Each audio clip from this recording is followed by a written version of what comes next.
বিশ্ববাজারে জ্বালানি তেলের দাম বুধবার আরও কমেছে। এর আগের দিনও তেলের দামে বড় পতন হয়।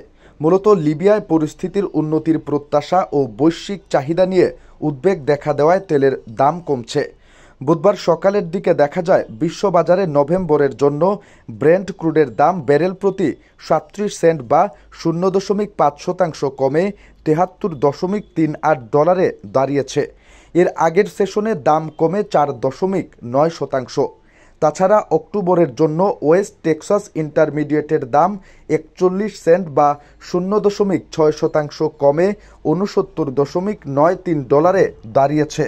আগের দিন এক্ষেত্রে দাম কমে ৪.৪%।